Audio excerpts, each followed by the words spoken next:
Hi, everyone. Thanks for tuning in to another one of our Ivey MBA Admissions Series podcasts. I'm Lindsay Littman, part of the MBA Recruitment and Admissions team, joined by Amy Froud. Yeah, Amy Froud. So Lindsay's sidekick, if you will. Yeah, we're the dynamic duo, maybe for, there's a bigger team behind us. I will say that we are not the two alone. But we are here today to talk about a hot topic.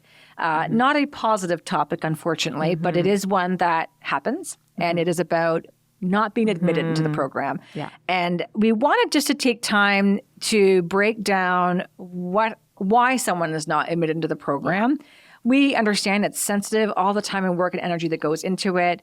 Unfortunately, we are not able to give custom feedback all the time. And so that's why we thought if we have we've had a bit of a conversation about what we experience, how we come to those decisions, this might just put some peace of mind to those applicants who, unfortunately, were not admitted. Yeah.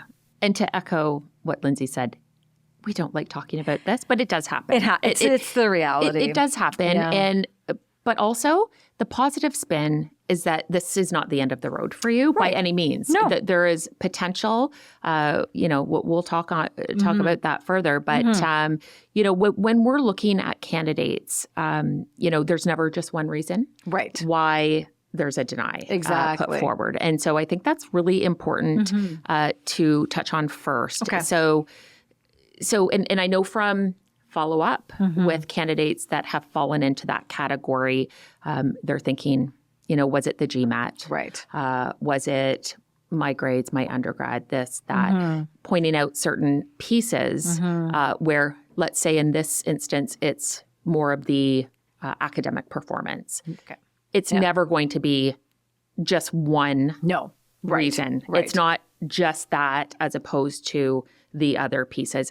It's very holistic in nature when we're looking at an admit for a student. And so there are three main areas that we do look at. And so just kind of putting those into one grouping. Let's start with one and we can go detailed into that. And then we can help. It can help sort of understand. And so the three, and then we'll run down from there. IB Spirit being one, academic and intellectual horsepower, and then the MBA readiness. Right. Okay. Right. And so I think, if we wanted to break those down, we can maybe just start with the academic and intellectual horsepower. Sure. Big word. What does it mean?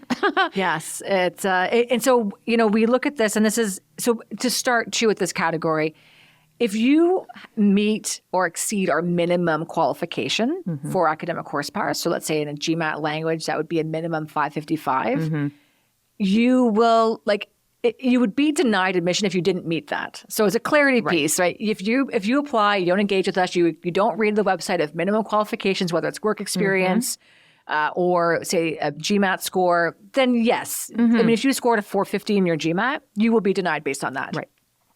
I'm sorry, your GPA could be off the charts. It's still, that's not going to be enough for us, right?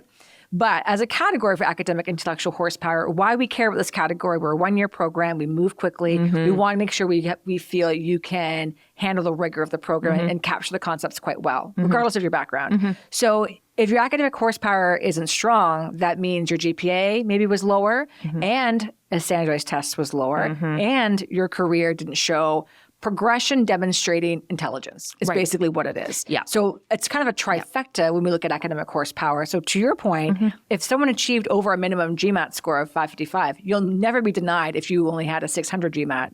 It's because collectively speaking, maybe in that category, you were not strong. So out of the three categories, if we're quite concerned about your academic rigor, we in good faith can't admit you because we feel you can't keep up with the pace.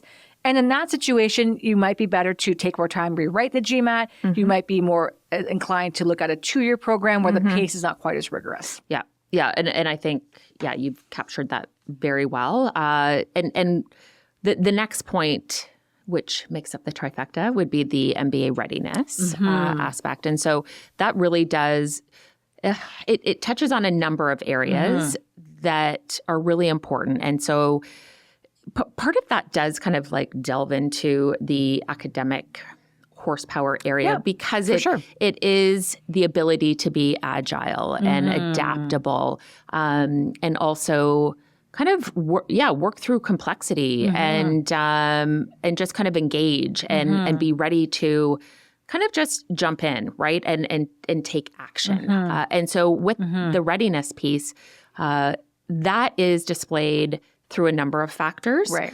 But what we're looking at is you're ready to take on the next piece. You've done, you've had some established work in place, and you've demonstrated your ability to work collaboratively, be resilient, and kind of bounce back and show and demonstrate grit, and just really all around.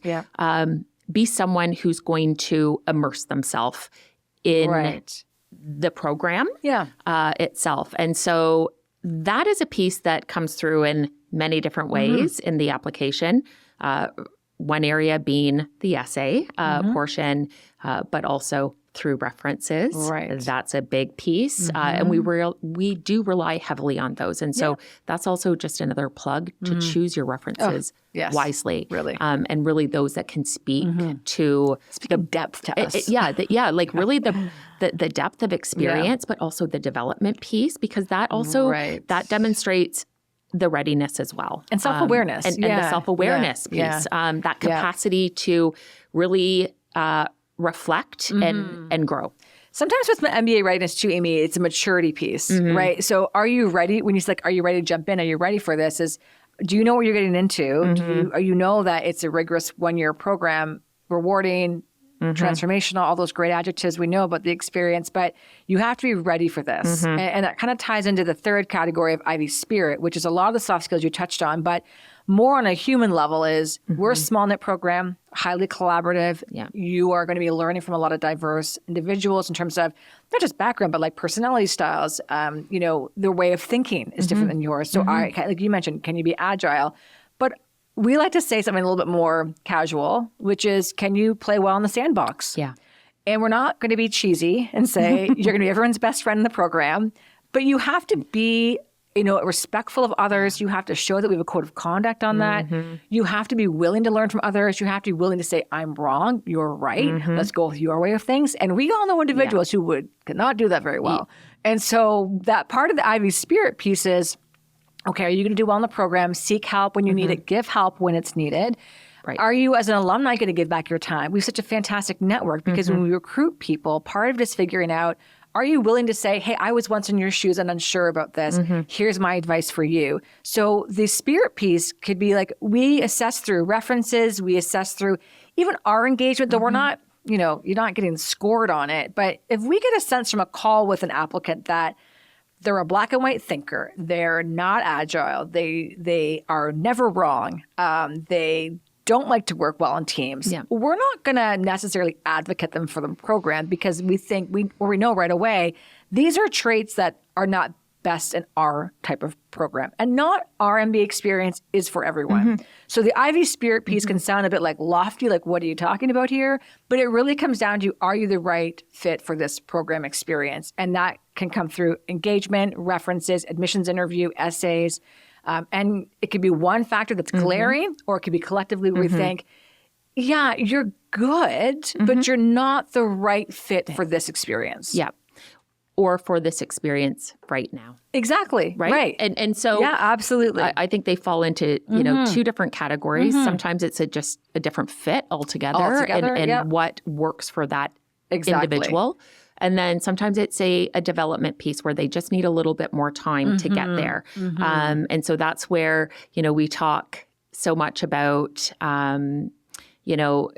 making sure that you're at a point where you feel you can give that. Right. And only you know that. And you know what you can speak to, because as a main piece of admission, you're going to be talking about all of these areas in your career management interview if you progress to that stage. And so being able to touch on the depth and certain abilities and involvement in collaborative teamwork. That's really where the light shines quite a bit. And you're put in a position where it really comes out through that conversation. The storytelling. And that, the interview is a conversation based, really. And they're just trying to make sure as well that you are ready for this and you have what it takes. And this is why we wanted to kind of capture this today, because of the three broader categories, academics, MBA readiness and spirit, you could be not strong enough across all three. It could be one category that this was the one that did it for you. But generally speaking, overall, there's just not enough there. Yep. And we are a competitive program to get into, and I think it's actually a good thing. We want you to be in a room impressed with others in the room. But what we don't, to your point, like getting this feedback saying, I'm sorry, this is not right now for you, doesn't mean you can't consider us in the future. And so there's no disadvantage to being a reapplicant. And oftentimes we have reapplicants every year. So if you think, oh, I was denied this year, I can't apply in the future because it's going to hold me back. That is not the case at all. But one key thing before you hurry in and start the next application is make sure your profile has changed. So whether that means a promotion, maybe you realized your GMAT was on the lower side, and because you have also a low GPA and you've had an early on career that, you know what, I bet your academic horsepower wasn't quite there. Right. I could do better. Yeah. And if you know that yourself, right? Or maybe it's a maturity piece. Maybe you're 25 years old and you're thinking, I really want to do this now. I've got the ambition now, but maybe I should wait a year or two and I'll be in a better even headspace to take this on. Then reapply. But there needs to be a change. Otherwise, the result will likely be the same. Yeah. And a significant change. Like absolutely. Really something that, it is reflective through either your essays, conversations with us, or if moving forward through the next admissions process, it's through the career management piece of things. Absolutely. But you could have, those specific criteria that have changed quite a bit, like role advancement, like your GMAT, like you noted on as well. Or a designation. You got a CFA 2, you said CFA 1, like that might help. A year can do a lot, right? And so again, sometimes we are sometimes tasked with, providing feedback or being asked for feedback. Unfortunately, because of the sheer number of applications and candidates, it's not possible to do that. But by us talking about this, the reasoning behind it. You could reflect on yourself to say, okay, I think I know if I really want this in the future, I can improve myself. And if you're able to do that, that's a great thing. That's a positive. And so that means that you do have that capacity to reflect and grow. And you've got that development mindset, which is all fantastic. So you can work towards that. Lindsay and I work with return applicants all the time. Yeah, all the time. And we see them successful on the second time Absolutely. around. And it's actually a bit more of a fun celebration when they join us. Like you persevered. Again, to your point, Amy, they're showing some of those soft skills of, I'm self-reflective. I understand my development areas. I'm working on myself. There's a lot to say. I know what I need to work on. And there's a lot more about actually doing something about it. Yeah. So we like to see that. We like to see those stories. And we actually have a specific podcast tailored just to reapplicants. So I would really recommend before you, again, rush and start that next application, tune in. We give a little bit more specifics in terms of what we need to see before you reapply. And we really do encourage that you connect with Amy, yourself or myself before you start, because we can compare then to now and tell you if we think we see enough change there to encourage you to reapply. Yeah, that is great advice. Like, even just to wrap that up nicely, because it is about reconnecting with us. And also don't shy away from it. It's not like anything to be, ashamed about by any means. It does truly show your grit and resiliency, and that is a plus. And so, so connect with us. Absolutely. Sometimes second time is the charm. Yes, that's right. And even a third time we've seen as the charm. It's never a for sure no. For the future. No. So we hope this is helpful. We know, again, it's a sensitive topic, and, we are a story that we cannot admit everyone. Again, we do think it's advantageous to be in a room with really strong ambition individuals in the room. That means sometimes it's not going to make the cut for you at that point. But hopefully this was helpful, and looking forward to connecting. Yeah. Thanks again, everyone. Thanks for watching today. If you'd like to engage with us further and you've not yet submitted your resume assessment, that would be a great next step. Simply visit our website, upload your resume or LinkedIn profile, and one of us will get in touch with you to discuss your candidacy for a full-time 1-year MBA program. Thanks again for watching.